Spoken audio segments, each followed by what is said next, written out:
नमस्कार, आप देख रहे हैं तेज इंडिया लाइव न्यूज और मैं हूं आपके साथ रजत। आइए दिखाते हैं दिन भर की कुछ खास छोटी और बड़ी खबरें। बिजनौर में उत्तर प्रदेश के पूर्व मुख्यमंत्री अखिलेश यादव ने हेटौर में एक कार्यक्रम संबोधित करने पहुंचे, जहां पर मंच पर मौजूद तमाम सभा कार्यकर्ताओं ने उनका फूलमालाओं से स्वागत किया। कार्यक्रम में पहुंचे पूर्व मुख्यमंत्री अखिलेश यादव ने नगीना सुरक्षित लोकसभा सीट से प्रत्याशी मनोज कुमार व बिजनौर लोकसभा सीट से इंडिया गठबंधन प्रत्याशी दीपक सैनी के हक में वोट की अपील की है। बता दें, दरअसल आपको बिजनौर में 19 अप्रैल को पहले चरण का मतदान होना है। वहीं पश्चिमी यूपी में बिजनौर और नगीना लोकसभा सीट काफी अहम मानी जा रही है, जिसको जीतने के लिए सभी सीएम योगी का बिजनौर में 4 बार दौरा हो चुका है। भाजपा के डिप्टी सीएम सहित जेपी नड्डा जैसे नेताओं ने दौरा किया है। लगातार विपक्ष के नेता भी इस सीट को जीतने के लिए जी तोड़ मेहनत कर रहे हैं। खास तौर पर नगीना लोकसभा सीट इसलिए अहम मानी जाती है क्योंकि ये सीट रिजर्व सीट है और यहां से कई दिग्गज नेताओं ने अपनी राजनीतिक सफर की शुरुआत की है। आज यूपी के पूर्व मुख्यमंत्री अखिलेश यादव बिजनौर लोकसभा सीट व नगीना लोकसभा सीट से घोषित प्रत्याशी पूर्व जज मनोज कुमार व दीपक सैनी के हक में वोट की अपील करने कस्बा हेटौर के जैन इंटर कॉलेज में पहुंचे।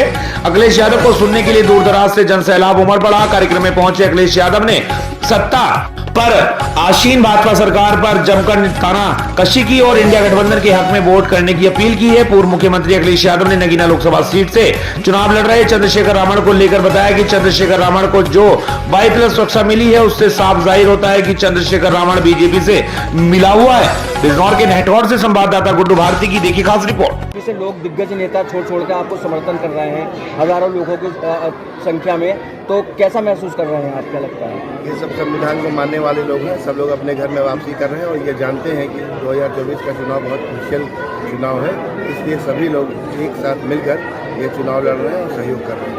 अखिलेश जी ने अभी बयान दिया है, यहाँ पर कार्यकर्ता मजबूत है, आपको चुनाव लड़ने क्या कहना चाहेंगे?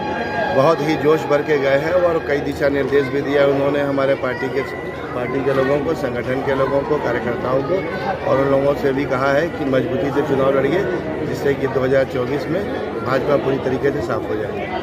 आज आपको स्टेज पे किसने समर्थन दिया?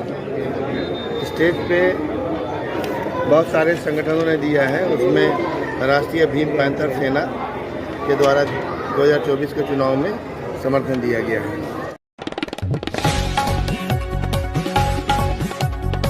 खबर जनपद बिजनौर से, जहां बिजनौर सीट से बसपा प्रत्याशी चौधरी विजेंद्र सिंह ने लोकसभा चुनावों की गर्मी बढ़ा दी है। जनसंपर्क के दौरान उन्होंने भाजपा सरकार को लीकेज वाली सरकार करार दिया है और कहा कि भाजपा ने युवाओं का भविष्य बर्बाद कर दिया है। कहा कि बसपा की हिस्सेदारी के बिना केंद्र में सरकार नहीं बन सकती और समीकरण सही तरीके से बैठे तो बहन मायावती प्रधानमंत्री बनेंगी।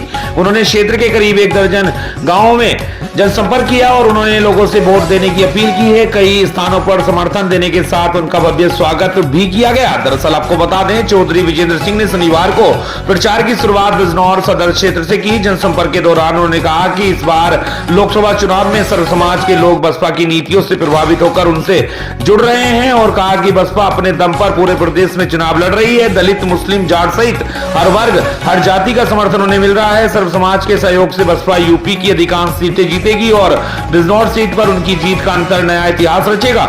बसपा के बढ़ते जनाधार से दूसरे सभी दल घबराए हुए हैं और भाजपा सरकार पर निशाना साधते हुए कहा कि यह तो लीकेज वाली सरकार है, भर्ती के सभी पेपर लीक हो रहे हैं और युवाओं का भविष्य बर्बाद हो रहा है। चौधरी विजेंद्र सिंह ने क्षेत्र के कई गांवों का भ्रमण किया और लोगों से जनसंपर्क साधा। और से हमारे संवाददाता गुड्डू भारती की देखी खास रिपोर्ट।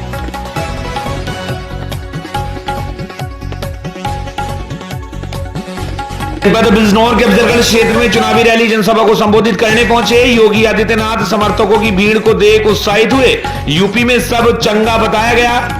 बता दें आपको, पूर्व निर्धारित कार्यक्रम के अनुसार बिजनौर के अफजलगढ़ ब्लॉक के गांव आलमपुर गाबड़ी में विधायक कुंवर सुशांत सिंह के निवास पर लोकसभा सीट मुरादाबाद के लिए भाजपा प्रत्याशी कुंवर सर्वेश सिंह को विजयी बनाने के लिए एक चुनावी जनसभा को संबोधित करने उत्तर प्रदेश के मुख्यमंत्री योगी आदित्यनाथ अपने निर्धारित समय पर पहुंचे। उन्होंने अपने करीब 23 मिनट के भाषण में जहां जनता को विकास का भरोसा दिया, वहीं माफियाओं पर निशाना साधते हुए उनकी जगह जेल बताया है। सिख समाज को बैसाखी की बधाई देते हुए सिख गुरुओं की जीवनी पर प्रकाश डाला। वहीं लोकसभा चुनाव के लिए मुरादाबाद सीट से प्रत्याशी कुंवर सर्वेश सिंह को टाइगर बताते हुए उन्हें भारी मतों से विजयी बनाने का आह्वान किया। वहीं यूपी में सब चंगा बताया। दौरान अन्य कई नेताओं ने अपने वक्तव्य में भाजपा को वोट करने की अपील की। वहीं ग्रामीण क्षेत्रों से पहुंची महिलाओं ने अपनी बात को चैनल के माध्यम से मुख्यमंत्री तक पहुंचाने की अपील की है। बिजनौर के अफजलगढ़ से संवाददाता विनय भार्गव की देखी खास रिपोर्ट। उन्होंने उस समय मांग की थी कि मैं सांसद हूं तो मेरे मुरादाबाद में विश्वविद्यालय होना चाहिए। और बहनों और भाइयों, हमने गुरु जंबेश्वर के नाम पर एक विश्वविद्यालय भी आपके मुरादाबाद को दे दिया है। वर्ल्ड क्लास यूनिवर्सिटी बनेगी। ये विकास आज जो मुरादाबाद में ओडीओपी के कारीगर और हस्तशिल्पियों को आगे बढ़ाने के लिए कार्य हो रहा है। आज मुरादाबाद को विकास की नई ऊंचाइयों तक पहुंचाने के लिए कार्य हो रहा है। आज ये मुरादाबाद का किसान हो या नौजवान, बेटी हो या व्यापारी, हर एक व्यक्ति आज अपने आप को सुरक्षित महसूस करता है। हम कहना चाहेंगे कि जो योगी जी आए हमारे इस इलाके में, क्षेत्र में, इसका थोड़ी विकास हो। हमारे बच्चों के लिए नौकरी का कोई वो नहीं है और हमारे बच्चे यहाँ वैसे मतलब बेरोजगार है बच्चे, बिल्कुल विकास नहीं है। बच्चों ने इंटर पास कर लिया है, आगे उनके पढ़ने के लिए हमारे नहीं। हमारे तरफ ऐसे कोई सुविधा है नहीं, मतलब इस चीज की। हमारे गांव में हमारे बच्चे इंटर करके ऐसे ही है, गांव में पढ़ाई करने के लिए कॉलेज बने, यूनिवर्सिटी बने और बच्चों के लिए बहुत बढ़िया समाधान हो। यहाँ पे कॉलेज नहीं है, हॉस्पिटल नहीं है, बच्चों को यहाँ से बाहर निकालने की व्यवस्था हो और कई चीजें। आपको बता दें खबर जनपद मेरठ के बहसुमा से, जहां समाजवादी पार्टी की मुखिया अखिलेश यादव ने लोकसभा चुनाव को लेकर चुनावी रैली तेज कर दी है। शनिवार को वह हंसापुर आदर्श कुमार जैनर के आवास तक पहुंचे और भारतीय जनता पार्टी पर जमकर निशाना साधा। अखिलेश यादव ने बीजेपी को सबसे ज्यादा साजिश करने वाली पार्टी बताया। उन्होंने कहा कि इलेक्टोरल ब्रांड का पैसा बीजेपी के पास कैसे पहुंच गया, यह लोग अरविंद केजरीवाल और अन्य लोगों पर सवाल खड़ा कर रहे हैं। हर एक कंपनी बीजेपी को इलेक्टोरल ब्रांड से पैसा दे रही है, जबकि साजिश करके दूसरों के खिलाफ कार्रवाई कर रही है। झूठा केस बनाकर जेल भेजा जा रहा है। लोकतंत्र को खत्म करने की साजिश हो रही है। आज बेरोजगारी चरम सीमा पर है। सपना दिखाया है कि हम सबसे आगे हैं, विश्वगुरु बन जाएंगे। आज नौजवान हताश हो गया है, नौजवान आत्महत्या कर रहे हैं, परीक्षाओं के पेपर लीक हो रहे हैं। सपा प्रमुख ने कहा हर लोकसभा सीट पर भारतीय जनता पार्टी का 2.5 लाख वोट कम हो गया है। जो लोग नारा दे रहे थे कि अब की बार 400 बार, उन्हें अखिलेश आखिरकार मुख्यमंत्री को क्यों जेल भेजना पड़ रहा है। अगर 400 पार पर सरकार बन रहे हैं तो आपको दिल्ली के अरविंद केजरीवाल को क्यों जेल भेजना पड़ा। आपकी तो सरकार बन रही है तो झारखंड के मुख्यमंत्री को क्यों जेल भेजना पड़ा। उन्होंने कहा कि हमारे विधायकों को लालच देकर तोड़ा गया है। हमारे जो विधायक है उन्हें दिल्ली से सिक्योरिटी मिली है, यूपी से तो नहीं मिली, लेकिन दिल्ली से पैकेज में सिक्योरिटी मिली है। दिल्ली वाले सिक्योरिटी देने में उस्ताद हैं। बहसुमा से संवाददाता प्रवीण उपाध्याय की देखी खास रिपोर्ट। पार्टी को नुकसान पहुंच जितने भी लोग हैं, चाहे हमारे विधायक हो चाहे कोई हो, जो समाजवादी आंदोलन को नुकसान करेंगे। हम संविधान बचाना चाहते हैं, हम उस लड़ाई को लड़ना चाहते हैं, तो जो हमें कमजोर कर सकता है उस सबको बीजेपी के लोग वीआईपी ट्रीटमेंट देंगे।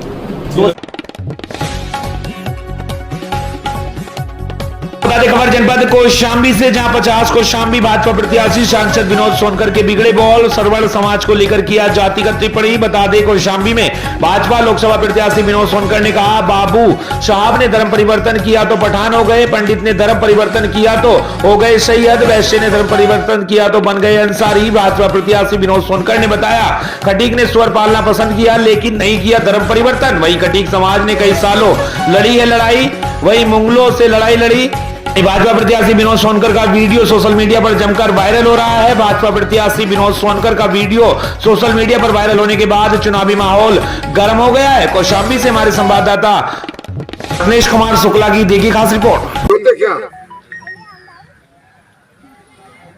इसलिए खटिकों ने धर्म नहीं परिवर्तन किया, उन्होंने राष्ट्र के लिए, समाज के लिए, देश के लिए मुगलों से हजारों साल लड़ा है। और जो आज चुनाव लड़ने आए हैं इसे मुगल के वंशज है और कोई है नहीं है क्या? हाँ, इनके पीछे कौन है? अरे समाजवादी पार्टी के विषय में बताना पड़ेगा क्या? उनके कर्ता धर्ता। तो बता दें खबर जनपद सोनभद्र के दुद्दी से, जहां दुद्दी कोतवाली क्षेत्र के बिरड़ गांव में शनिवार की सुबह नाश्ता बनाने के लिए मिनी सिलेंडर गैस जलाते समय आग से 5 लोग झुलस गए। 5 घायलों को निजी वाहन से सामुदायिक स्वास्थ्य केंद्र भर्ती कराया गया, जहां 5 का इलाज दुद्दी CHC पर चल रहा है। घायलों में 8 से 10 वर्ष के 3 बच्चे भी शामिल हैं। बता दें प्राप्त जानकारी के अनुसार 31 वर्षीय सूर्यदेव मेहता पुत्र स्वर्गीय दशु मेहता निवासी ग्राम झुनका थाना दुर्की जिला गढ़वा झारखंड अपने 2 बच्चे क्रम से 10 वर्षीय अनूप कुमार व 8 वर्षीय राहुल कुमार के साथ 2 दिन पूर्व दुद्दी के विडर गांव में अपने बहनोई विनोद कुशवाहा के यहाँ वैवाहिक कार्यक्रम में आए थे। सूर्यदेव शनिवार की सुबह नाश्ता बनाने के लिए जैसे ही गैस चालू कर माचिस जला रहे थे कि एक आग की तेज लपटें उठी, जिसने सूर्यदेव सहित उनके पास खड़े उनके दोनों बच्चे अनूप और राहुल सहित 10 वर्षीय किशन कुमार पुत्र शंकर कुमार निवासी झारखंड तथा 35 वर्षीय सविता देवी पत्नी कमलेश कुशवाहा निवासी विरड़ झुलस गए। शुक्रवार को विनोद कुशवाहा की लड़की का तिलक समारोह संपन्न हुआ कि शनिवार को घटना घट गई। घायलों को CHC में भर्ती कराया गया है, जहां उनका इलाज चल रहा है। सोनभद्र से दुद्दी से हमारे संवाददाता मनीष कुमार की देखिए खास रिपोर्ट। वो जब आए थे तो काफ़ी घबराए हुए थे। उनका इलाज यहीं पे CHC में चल रहा है। 4-5 लोग थे, उसमें एक बच्चा वो थोड़ा सा ज़्यादा जला हुआ था, 20% के आसपास उसका बर्न था, जिसको कि यहाँ पर दवाई करके और मरहम पट्टी जो ड्रेसिंग है वो की गई है और अभी हालत में सुधार है उसकी। तो जो 5 पेशेंट आए थे तो क्या मतलब जानकारी मिली, कैसे वो जले हैं? जो जानकारी बता रहे थे कि गैस जलाने गए थे, तभी अचानक से जो है आग लगी, जिसकी चपेट में वो आ गए थे और जिसकी वजह से पूरा हादसा हुआ था। आपको बता दें खबर जनपद कुशीनगर से, जहां कुशीनगर में CMO ने मरीज बनकर किया CHC केंद्र का निरीक्षण है। आपको बता दें कुशीनगर जनपद के CMO सुरेश पटेरिया ने थाना रामकोला क्षेत्र अंतर्गत CHC केंद्र का मरीज बनकर किया निरीक्षण। काफी दिनों से CHC केंद्र पर दलाल सक्रिय थे, जिनकी बार-बार शिकायतें मिलने पर कुशीनगर के CMO स्वयं मरीज बनकर CHC केंद्र का निरीक्षण करने पहुंचे तो उन्होंने देखा कि CHC केंद्र पर दलाल सक्रिय है। वहीं CHC केंद्र पर एक मौके पर दलाल पकड़ा गया, बाकी दलाल मौके से फरार हो गए। पकड़े गए दलाल को कुशीनगर के CMO ने पुलिस के हवाले कर दिया, जिसके संबंध में मीडिया को जानकारी दी CMO सुरेश पटारिया ने। देखिए हमारी इस खास रिपोर्ट में हमारे संवाददाता अबुल अंसारी के साथ। तमाम तरीके की शिकायतें मिल रही थी, सूचनाएं मिल रही थी। यहाँ बहुत सारे बाहरी लड़के रहते हैं और वो मरीजों के साथ में दुर्व्यवहार और उनको बरगला के इधर उधर उनको मिसगाइड करते हैं। तो इस प्रकार से आज मैंने स्वयं औचक निरीक्षण किया यहाँ पर, और क्योंकि मुझे पहचान ना पाए लोग, इसलिए मैंने थोड़ा सा अपना रूप बदला और यहाँ आके मैंने पर्चा बनवाने के बाद में देखा कि लगभग हर काउंटर पे 1-2, 4 लड़के बैठे हैं। तत्काल मैंने पुलिस को एसपी साहब को अवगत कराते हुए फोर्स बुलाई और उनको मैंने यहाँ पे पकड़ा दिया है और अभी 1 लोग को पकड़ाया है, बाद बाकी लोग भाग गए हैं। तो अभी यहाँ के MOIC से उनके नाम लेके उनके खिलाफ विधिक कार्रवाई की जाएगी। मेरा प्रयास है, हमारे सारे चिकित्सक अपनी सेवाएं देने में तत्पर रहते हैं। बस ये कि कहीं कहीं कुछ ऐसी जानकारियां मिलती हैं, इसके लिए मैं स्वयं इस पर कार्रवाई करने को तैयार रहता हूँ।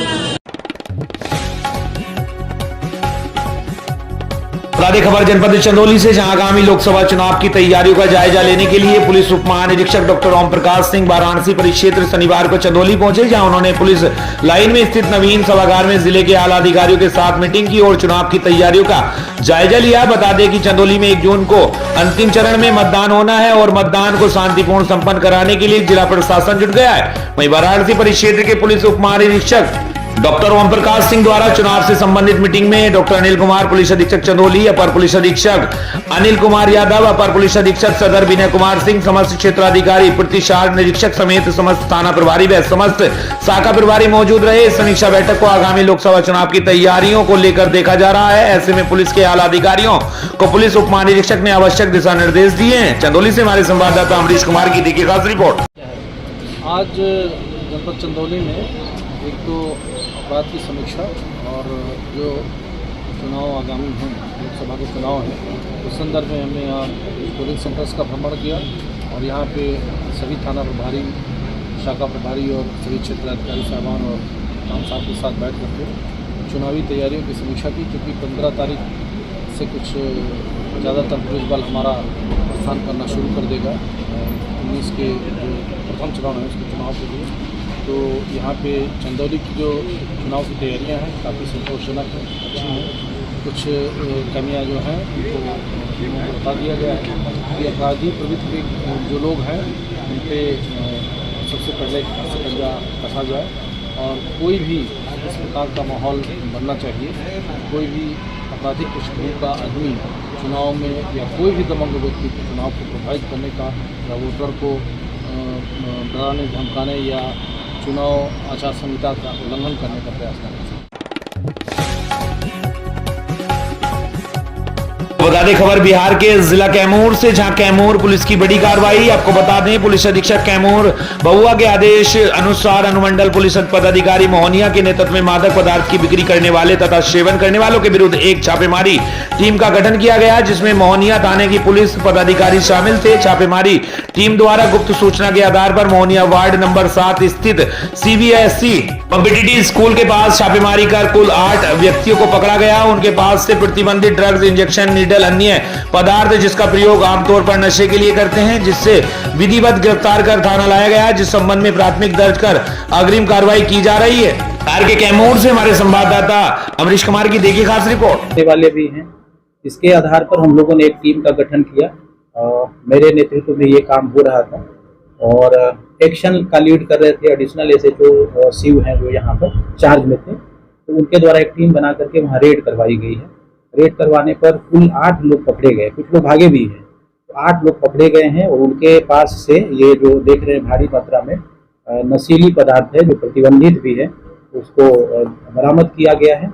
और सामान का अगर टोटल लिस्ट बताएं तो 40 पीस है, मतलब 4 पैकेट है, हर एक पैकेट में 10 पीस होता है जो प्रतिबंधित इंजेक्शन है, और उसके साथ में 40 और उसको मिक्सअप करके इंजेक्ट किया जाता है, तो वो मटेरियल है। मेरा नाम प्रीति है। पुलिस को वो लोग भी किए थे, हम लोग भी किए थे। तो पुलिस जब आई तो किस तरह का जांच पड़ताल की थी? वो जिस बात के लिए झगड़ा हुआ उस बात के लिए तो जांच पड़ताल हुआ ही नहीं, बिल्कुल नहीं। वो उसमें ध्यान ही नहीं दिए कि हाँ इसलिए झगड़ा हो रहा है। मारपीट में तो ये नहीं पूछने कि किसको मारा और कौन मारा, ये सवाल ही नहीं हुआ बिल्कुल। सबसे पहले तो ये सवाल हुआ कि हाँ उसका घर किधर बन रहा है, कितना है, क्या है। उधर आके वीडियो रिकॉर्डिंग सब करके लेकर गए पुलिस। उसके बाद से हम लोग को बुलाए कि मतलब थाना पाना सुबह, वहाँ पे आके बोलना सारे बात। मैं बोली ठीक है हम लोग सुबह आएंगे। उस समय हम लोग को बोले शांत रहो, इस टाइम सुबह आना। सबको हम लोग शांत हो गए। उसके बाद सुबह गए दरखास्त देने वहाँ पे, तो पुलिस वहाँ पे जाते ही पहले ये नहीं पूछ रहे हैं लोग कि क्या हुआ, प्यार से ऐसे बात ही नहीं की है। अभी हम लोग बैठ रहे हैं तब तक बोले तू कैसी है रे, तेरे को जो मम्मी को मेरा ऐसे मतलब तू तड़का करके बात करने लगे और गाली भी देने लगे सब कुछ। वहाँ के अशोक जी, मेरे को नहीं पता उनका नाम। अशोक जी कौन है? वहाँ के दरोगा बड़े बाबू है। लंबा सा मेरे को साला 500 भोसड़ी वाला बहुत गाली दे रहा था, बोल रहा था कि अभी तेरे को बताता हूँ मैं पुलिस का पिल्ला का औकात क्या होता है, अभी तेरे को उठा उठा कर पटकूंगा साला, तू समझता नहीं है मादर चो तू कुत्ता साला। मेरे को बहुत गाली दे रहा था। वही अशोक सिंह मुझे बड़ा बाबू है जो पतला सा लंबा सा, वो बोलता नहीं साले मैं तो साल भर के लिए आया हूँ, अभी मैं कलम को सट के जाऊंगा, फिर तेरे को घूमते रहेगा साला, अपने बच्चे को खिलाते रहना, भीख मांगते रहना, मैं तेरे को भीख मंगा कर ही जाऊंगा, यहाँ से मैं तेरे को दिखा कर जाऊंगा मैं अपनी कलम की ताकत। और सुना है कि आप लोग रिकॉर्डिंग कर रहे थे, तो आप लोग मैं रिकॉर्डिंग कर रही थी, सबको गाली, बहुत गंदे गंदे गाली, मेरे को मम्मी को सबको गाली देने लगे। एकदम पास में आके बातें करने लगे, मैं पीछे हट गई। फिर मेरा फोन जबरदस्ती, लेडीज पुलिस थी, उन लोग से बात कर खूब ज्यादा मतलब छिनवा लिया मेरा फोन, ठीक है। उसके बाद इसमें फोन से 1 घंटे तक बोले लॉक खोलो, मैं लॉक ही नहीं खोल रही थी, जबरदस्ती लॉक खुलवाए मेरे से। इसका पासपोर्ट खोलती है कि मैं और कुछ खोलूं? ऐसे बोल रहा। अरे पुलिस वाली, तेरे को पुलिस ही नहीं आती है, मैं तेरे को बताऊं पुलिस वाली को बोल रहा था। बोला मैं अपने पुलिस की ताकत दिखा दूंगा, तो तू जानती नहीं। मैं बोली जाओ जो भी करना करो, मैं नहीं खोलूंगी लॉक। फिर लेडीज पुलिस थी, बहुत जबरदस्ती किया तो मैं खोल दी। बोले रिकॉर्डिंग कर रहा है, रिकॉर्डिंग की है, रिकॉर्डिंग। तो मैं बोली करूंगी नहीं रिकॉर्डिंग, जब तुम सही हो तो रिकॉर्डिंग से डर क्या है।